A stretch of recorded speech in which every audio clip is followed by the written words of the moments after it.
Bonjour et bienvenue sur cette vidéo très simple. Pourquoi? Parce que je reçois pas mal de commentaires et de mails dernièrement de gens qui me disent que ils n'ont pas les infos sur ODV Deck Building. Concrètement, c'est quoi ce jeu? Ça se joue à combien? Ça va durer combien de temps une partie? Qu'est-ce qu'on y retrouve dedans? C'est quoi la différence avec tel ou tel jeu? Et ces infos, vous les avez sur la chaîne YouTube, vous les avez sur le Facebook, vous en avez un petit peu partout, mais de manière un peu disparate. Donc je vais vous faire un peu une espèce de vidéo condensée dans laquelle vous allez retrouver toutes les infos sur concrètement c'est quoi ODV Deck Building, à quoi vous pouvez vous attendre, c'est quoi ses forces, c'est quoi ses qualités, qu'est-ce qui va vous plaire ou pas dedans.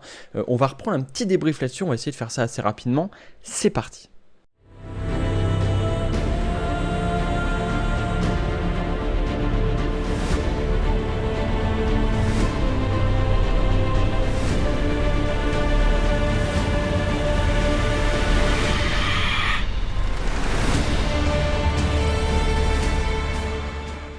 Avant de démarrer cette vidéo, je vous rappelle que le deck building est actuellement en Kickstarter, là, qui démarre le 14 octobre, mais vous avez déjà la page de préinscription qui est dans les liens là sous la description. Cliquez dessus, inscrivez-vous, c'est hyper important, ça fait la diff pour nous, on sait combien vous allez être, ça nous permet de calculer tout un tas de choses, et puis ça permet de montrer aux gens qu'il y a une ferveur, et plus il y a des gens qui s'inscrivent, plus il y a des gens qui s'inscrivent. C'est une espèce d'effet boule de neige, donc n'hésitez pas à vous inscrire, même si vous l'avez noté sur l'agenda. Si vous pensez que vous n'avez pas besoin, ça vous prend 30 secondes, et pour nous ça fait la diff. Je vous fais des poutous, bonne vidéo. Le plus simple pour moi, ça va être de suivre la trame de ce qu'on a noté sur le Kickstarter en fait. Moi je l'ai en face de moi, ça me permet de faire un peu de lecture. Parce que concrètement, là on a décrit l'intégralité du jeu. On va commencer un peu par les grosses généralités. Une partie, ça va vraiment dépendre de vous. Nous, avec Frangin, on joue en 3/4 d'heure. En salon, ce qu'on a remarqué, c'est que des joueurs qui ont bien l'habitude des jeux de cartes, en 1h15, ils ont terminé la partie, ok? On l'a vu des gens, ceux qui sont plus lents, ou il y a toujours des mecs qui sont un petit peu plus loin à jouer, ou qui aiment bien discuter la stratégie pendant très longtemps, qui ont joué jusqu'à 2h, voire 2h30. C'est un jeu qui est hyper dépendant de vous en fait. Si vous voulez faire des maths et calculer dans tous les sens, comme dans ODV classique en fait, et bah vous pouvez le faire, mais ça prend un temps fou. Moi je vous conseille de jouer un petit peu à l'instinct, surtout quand vous faites vos premières parties en mode facile et commencez à calculer quand vous passez en mode normal, voire difficile. Là faut vraiment faire attention à votre tour et vraiment tout calculer, sinon vous allez prendre cher. Donc effectivement, nous on a mis 90 minutes sur la boîte, ça va être hyper dépendant de vous, peut-être que la partie fera 2h30 la première, peut-être que la deuxième fera 2h et après ça diminuera. Nous en 3/4 d'heure du moment où on déballe la boîte, au moment où on l'a rangée, c'est terminé. Mais on a l'habitude de ces jeux de cartes, on connaît toutes les cartes par cœur, tout ça. En salon, c'est aux alentours des 1h30. Le jeu est un jeu donc, qui s'appelle Lord de Veil Deck Building Tactique. On a failli mettre coopératif derrière. On va commencer par cette partie coopération. Le jeu se joue de 1 à 5 joueurs. Ok, vous pouvez jouer solo, auquel cas vous prenez 2 héros. À 2, vous pouvez prendre 2 héros chacun si vous voulez, mais il n'y a pas forcément un intérêt incroyable. Ce que je vous conseille, moi, c'est vraiment de bosser en équipe tout au long de la partie. C'est un jeu coopératif. Les deck building souvent sont en affrontement. Là, vous bossez ensemble jusqu'au bout. Réfléchissez ensemble. Vous serez plus efficace à faire notamment durant la partie des decks qui vont s'entrechoquer et faire des synergies avec vos potes plutôt que de faire un truc qui va travailler tout seul en autarcie. Ça marche aussi, mais ça marche moins bien en général que toute une équipe qui travaille ensemble et qui de temps en temps peut-être passe un tour complet à setup le tour d'un joueur qui va faire un tour incroyable. Il y a tout un tas de trucs comme ça. Vous irez beaucoup plus loin à travailler ensemble. Il est vraiment coopératif le jeu. C'est vraiment une équipe de héros qui affrontent des ennemis, des vagues d'ennemis. Donc vous êtes ensemble jusqu'au bout. Ok ? La base du jeu, c'est quoi? C'est donc ce que je viens de dire, une série d'affrontements. Vous allez faire 1, 2, 3, 4 combats, des monstres de base, des monstres intermédiaires, des puissants et un boss. Fin de partie, ok?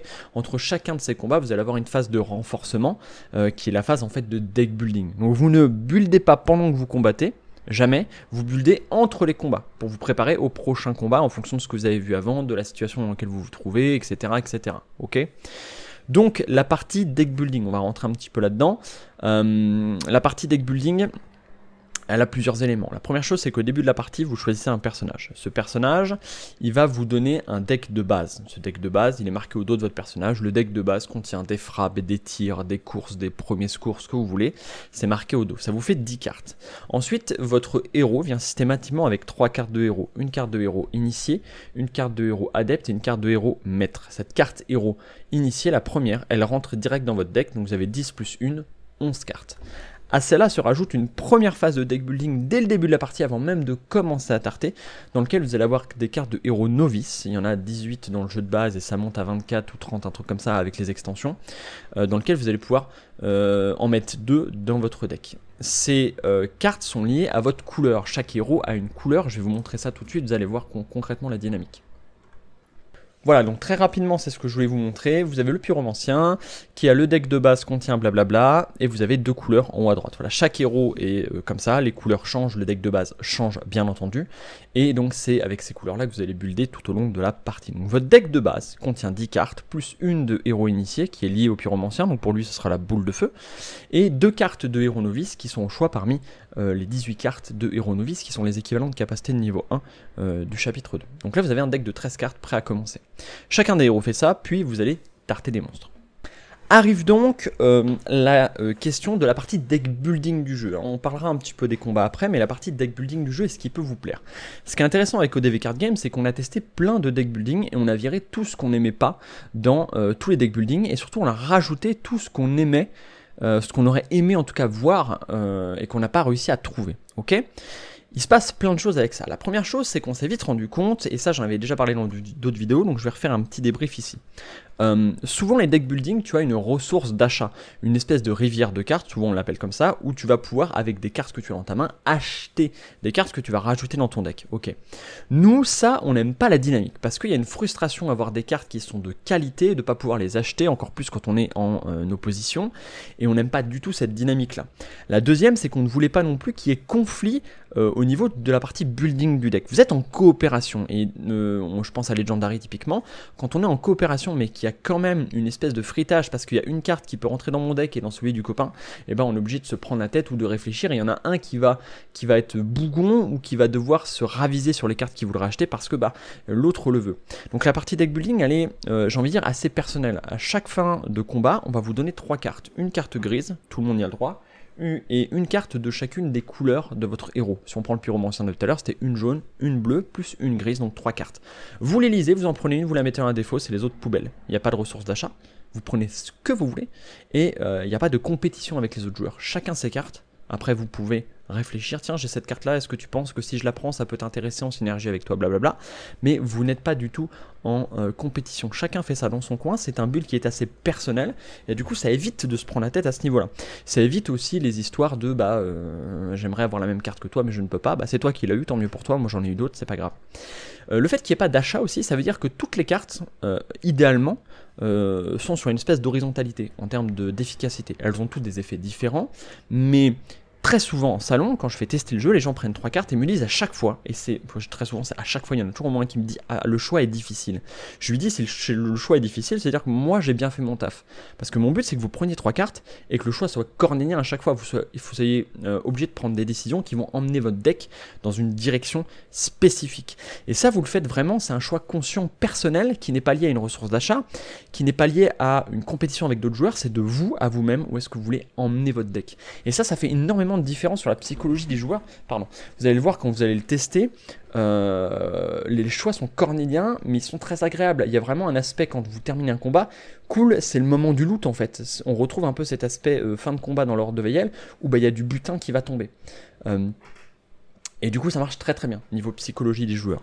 Donc, chaque fin de combat, vous allez rajouter, vous allez faire cette phase de renforcement. 3 cartes, j'en prends une, je la mets dans ma défausse, les 2 autres poubelles. Vous allez le faire 3 fois. Donc, vous allez rajouter 3 cartes en tout, de votre choix, plus une carte de héros, qui est en fait l'augmentation du niveau de votre héros, en fait.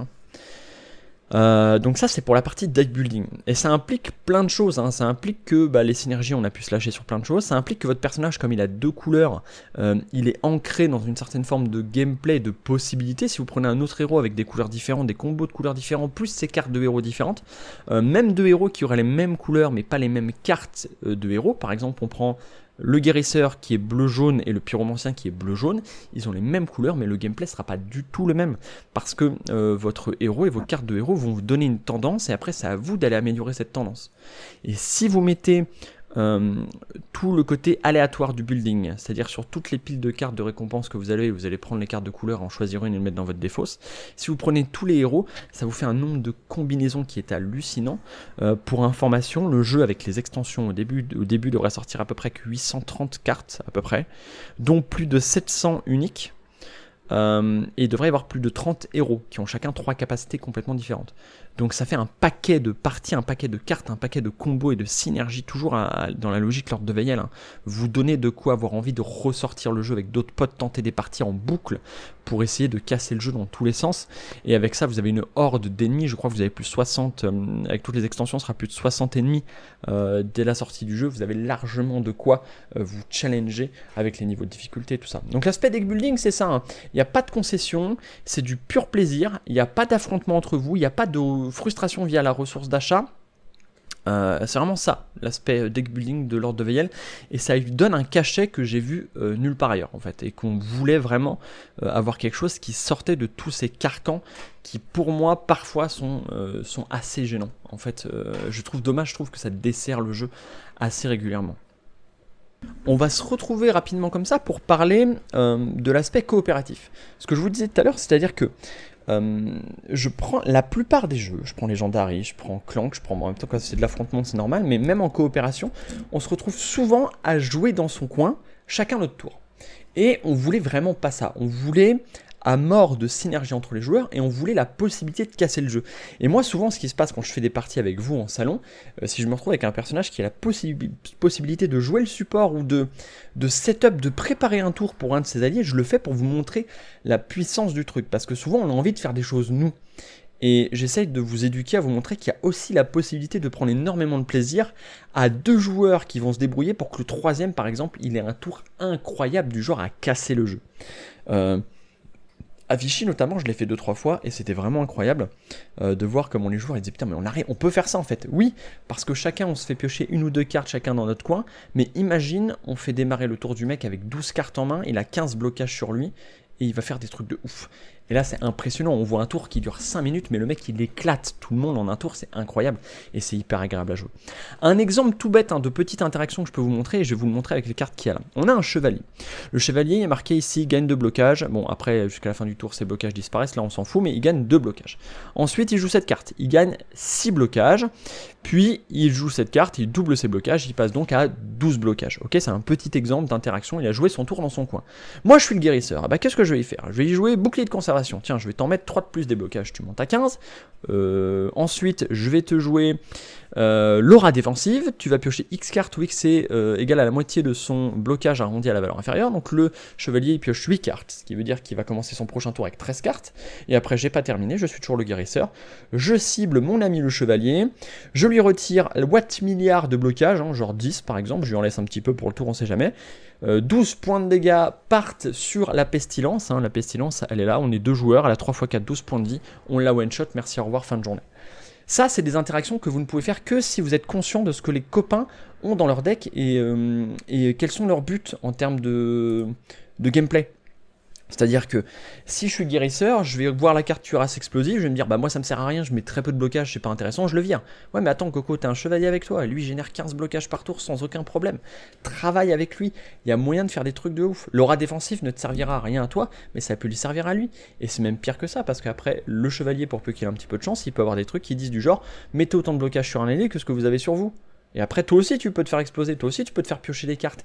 Si vous jouez en interaction comme ça, vous allez faire des trucs de ouf. Et assez régulièrement, les gens me disent au bout d'une partie ou deux, ils me disent mais en fait c'est trop fort, genre ça plus là, genre l'assassin qui va avec le chevalier, qui va avec machin, ça fait des trucs de ouf. Je dis oui, et des interactions comme ça dans le jeu, vous en avez des tonnes. C'est ça l'intérêt du jeu, c'est que si vous creusez, vous allez voir des trucs de ouf qui peuvent péter le jeu partout. Et moi, les boucles pourries, genre vous avez 1 ou 2 cartes et vous arrivez à boucler, je les ai toutes virées, mais les boucles ou les tours incroyables, vous allez mettre 70 points de dégâts parce que vous avez réussi à 3 ou 4 joueurs ou à 3 ou 4 effets de cartes dans un ordre précis et interagir ensemble, vous avez réussi à faire un truc de ouf, je les ai laissés et c'est volontaire. Il y en a plein et faites-vous plaisir, elles sont là pour ça. C'est un jeu qui va vous récompenser si vous essayez de le casser en profondeur, vous allez y arriver. Donc maintenant qu'on a fait ça, on va parler un petit peu de l'aspect tactique. On a parlé de l'aspect coopération, on a parlé de l'aspect deck building, il reste donc, c'est un deck building tactique. Et qu'est-ce que ça veut dire tactique? Et bah tactique, ça veut pas dire grand chose d'autre que on va pas juste jouer ces cartes bêtement. C'est-à-dire que au-delà de cette dimension de jouer les cartes dans un ordre précis, comme on a dans tous les deck building du monde, ou dans tous les jeux de cartes MTG, Yu-Gi-Oh, ce que vous voulez, l'idée c'est de jouer ces cartes dans un ordre précis, ok. Ça marche, mais finalement c'est un peu mou, parce que ce qui se passe très régulièrement, je prends toujours pareil l'exemple de Legendary, ou de Clank, ou de ce que vous voulez, c'est que les autres jouent, et puis vous faites votre tour dans votre tête, et quand vous donc vous faites votre tour dans votre tête, vous avez un petit peu rien à foutre de ce que font les autres, à 90% du temps, hein, dans tous les deck building que j'ai vus.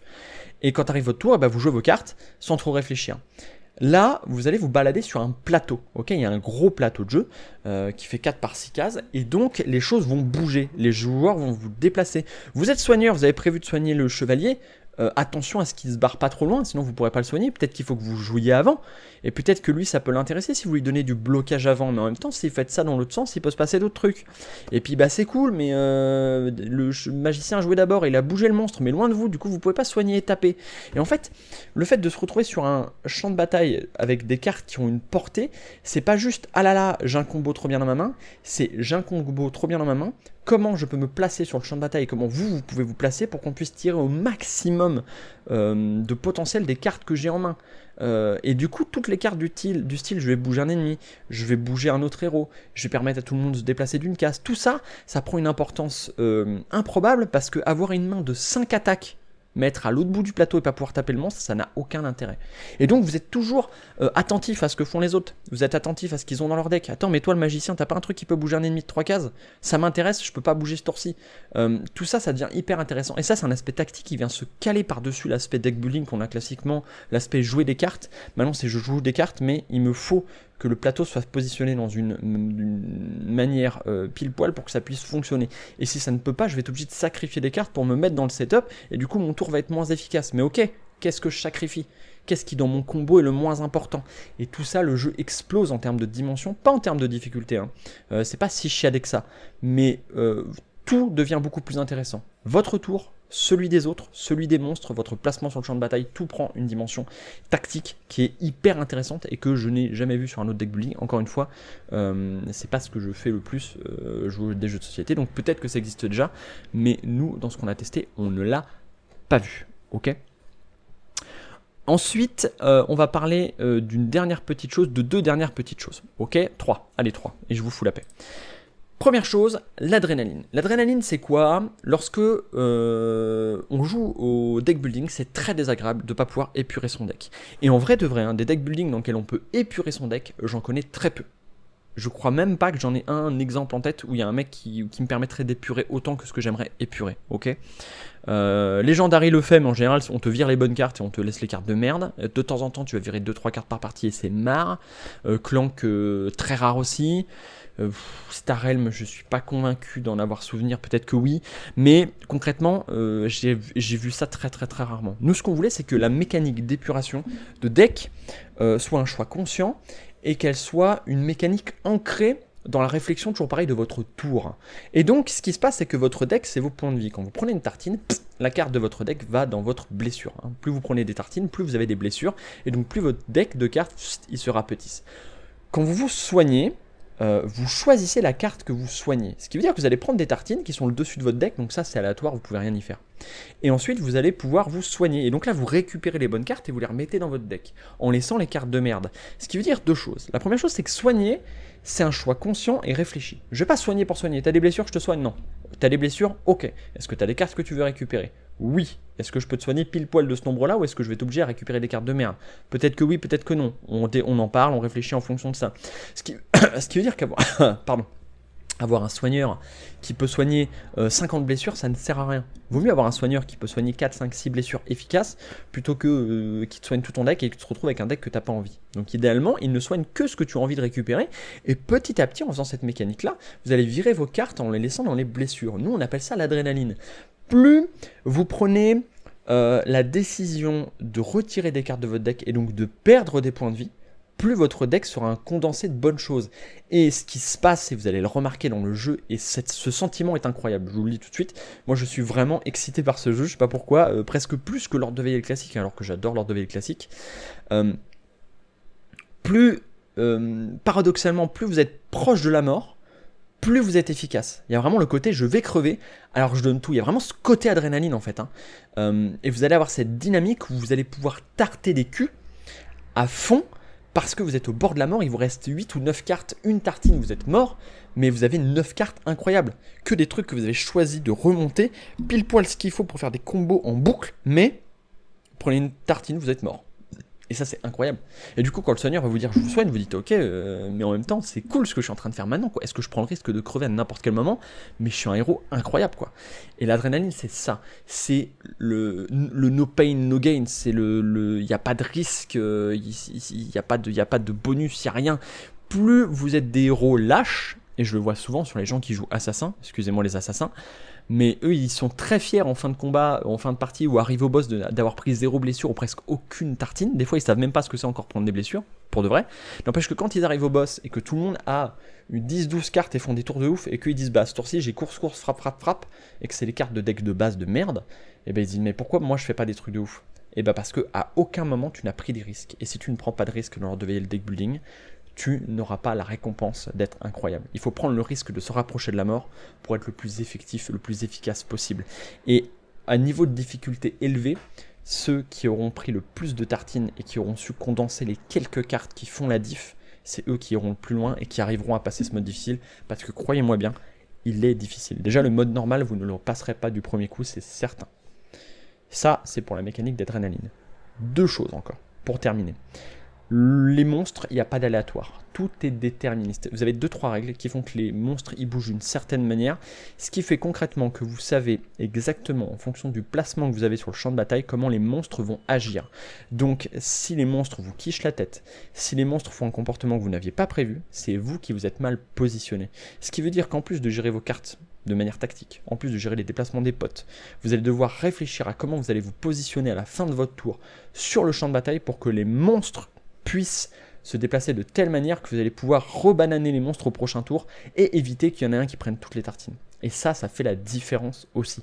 C'est un jeu où vous êtes proactif sur la réflexion du tour des monstres d'après.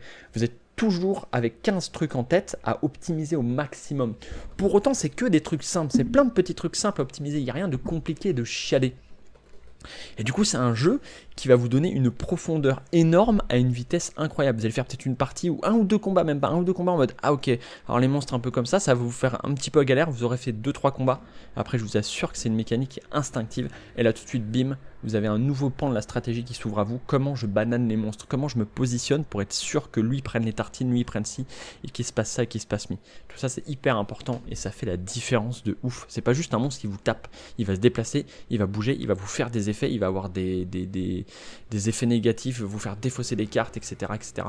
C'est à vous de le prévoir et ça fait la diff. Et pour terminer sur les monstres, on va parler très rapidement des boss. Les boss, c'est un peu le contre-pied de la fin de partie. Le contre-pied de la fin de partie, c'est quoi? C'est que les ennemis, justement, ils ont un comportement sur chacune des cartes. Je vais vous montrer très rapidement. Là, je vais vous montrer 2-3... Hop, juste pour que vous puissiez les lire pendant que je vous parle. Hop. Les monstres, ils ont un comportement. Effectuer des déplacements, tapent, avec un passif, parfois, des effets, des machins, que vous devez prévoir. Et ça, en général, en fin de partie, ça y est, c'est acquis, ça gère. On commence à gérer les monstres. Et puis, avec le temps, plus on fait des parties, plus on les banane, les monstres. On sait exactement comment on va se placer pour les tarter au prochain tour. Sauf qu'arrivent les boss. Et les boss, c'est pas pareil. Parce que les boss, c'est un côté surprise, c'est-à-dire que vous allez devoir prendre des paris sur ce qu'ils vont vous balancer dans la gueule. Les boss, vous voyez que là il a un passif, on va pas s'amuser à le lire, c'est un truc assez chiadé, mais il a un passif et il a des cartes à côté, ok? Le truc du boss, c'est que lui, son comportement, il est pas fixe. À aucun moment il va vous dire je vais faire ça, exactement ça, ok? Ce que va faire le boss, c'est que vous n'avez pas de comportement et c'est quand vous le tapez qui va vous répondre. Vous dites ah bah papa, bim, j'ai fait sauter une vie, donc il a perdu un petit cube rouge qui descend d'un cran. Bim, il va jouer une carte. Et là, il va se déplacer, il va vous taper, il va vous envoyer chier, il va se téléporter, il va invoquer des monstres. Chacun des boss a 7 cartes action, tous différents. Il n'y en a aucune qui est pareille. Il y aura, je crois, 12 ou 13 boss à la sortie du jeu. 7 cartes action par boss, hein, 13 fois, ça fait 70, 91 cartes action différentes. Ce qui veut dire que le boss, c'est le premier ennemi où vous n'allez pas être capable de prévoir son comportement. Vous allez voir les cartes actions qui vont sortir, il y en a 7. Une fois que vous les aurez vues tourner une fois, vous saurez les comportements qu'il peut avoir, mais vous remélangez à chaque fois. Donc vous savez les comportements qu'il peut avoir, mais vous ne savez pas qu'est-ce qui va vous sortir, dans quel ordre. L'autre truc qui est intéressant, ça veut dire que Dès que vous faites sauter une vie, pop, il perd un petit cube rouge, il vous attaque direct, même pendant votre tour. Donc vous pouvez dire, ah là là, je suis le barbare, je vais faire 40 points de dégâts, vous mettez bim bim bim, 5 points de dégâts, il se retourne, il vous met une tartine, il vous dégage à l'autre bout du plateau. Bah votre tour, il est grillé. Vous n'aviez pas du tout prévu ça. Et ça fait la différence des héros qui vont être capables de prévoir ces comportements-là. Qui vont être capables de dire, alors attends, il nous a joué 4 cartes, il en reste plus que 3, donc il doit rester le truc où il va gagner des blocages, le truc où il va invoquer l'amérante, par exemple pour l'âme du chasseur calciné, et il y a celui où il nous tartine tous en boucle, donc on va peut-être éviter de rester groupir les gars, sinon on va crever. C'est ça aussi. Là où ceux qui aiment compter les cartes, les boss vont les récompenser. Parce qu'il va falloir être capable de prévoir. Ceux qui auront prévu des decks qui sont adaptables et qui ont de la souplesse dans la manière de gérer leur tour, ils vont faire la différence contre les boss. Les boss sont des vrais challenges. Attendez-vous à des boss qui vous éclatent le cul au début. La grande prêtresse sera le plus simple et je pense que vous la passerez, la grande prêtresse. Elle est faite pour, dès que vous sortez de ce boss un peu d'introduction, tous les autres, vous ne les passerez pas, je pense, du premier coup, c'est mort. Ils vont vous éclater le derche, je vous le dis. Parce que les boss arrachent des culs, ils sont faits pour. Ok, alors sauf si vous jouez bien sûr en mode chochotte, en mode facile, mais voilà, l'idée c'est ça. C'est ça le deck building de Lord de Veyel, c'est un amoncellement pour moi d'idées qui ne sortent pas que de ma tête, qui sortent de la tête de plein de personnes, de bonnes idées de gameplay qui mis bout à bout vous vont donner un feeling en termes de jeu de cartes qui vont être incroyables. Et je pars en mode zéro humilité. Je vous donne tout comme si le jeu était le meilleur jeu du monde parce que sincèrement je pense que c'est un très bon jeu. Je pense que c'est un bien meilleur jeu que tout ce qu'on a fait avant, y compris au DV. Je pense qu'il sera mieux fini, mieux terminé parce qu'on a pris nous en bagou en termes d'éditeur, on a pris du bagou en termes d'auteur et on s'est lâché en mettant tout ce qu'on aimait dedans.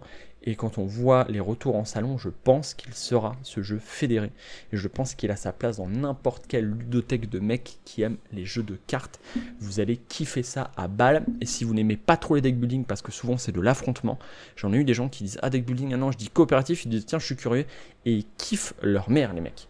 Le jeu est bon jusqu'au bout, je pense qu'il va arracher des fions.